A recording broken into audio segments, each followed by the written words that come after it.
own future.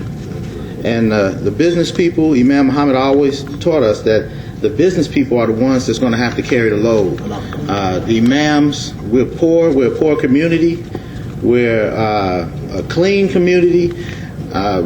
Just so many things resonated with me, about the when the brother said that the FOI, he said they would be poor. They had one suit on, and he's out doing the charity and the zakat that we expect a wealthy man to be doing. So alhamdulillah, the poor, that's a miracle in itself. The poor is doing the work of the wealthy, and that's what our community represents. So alhamdulillah, I'm just extremely grateful and thankful to Mosque Cares. Like my father, I watched him receive zakat many times, and I don't know what he did with his zakat, whether it was made for the Mosque Cares or the ministry, but I know he didn't spend it on himself because he was a humble, meager man.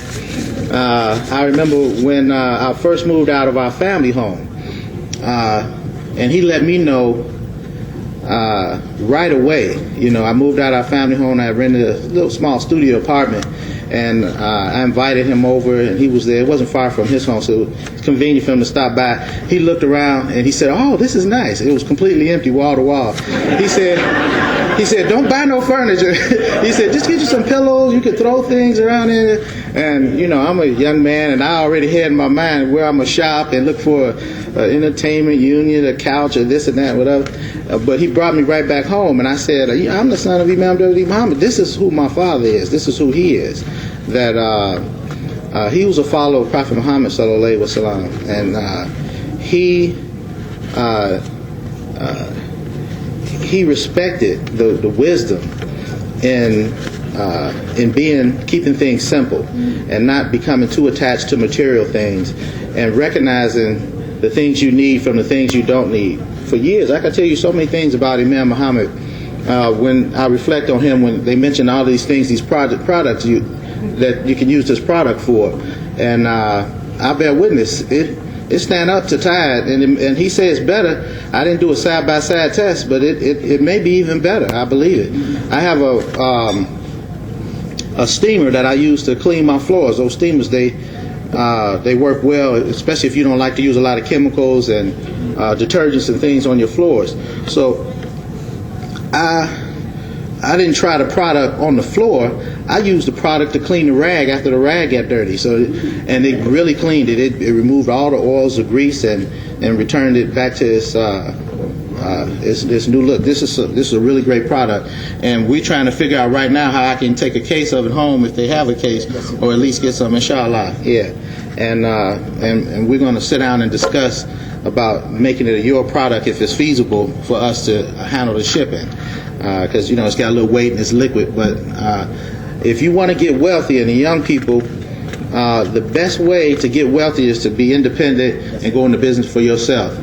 And if you stay with it, inshallah, that's where you get the wealth and the money from, God willing.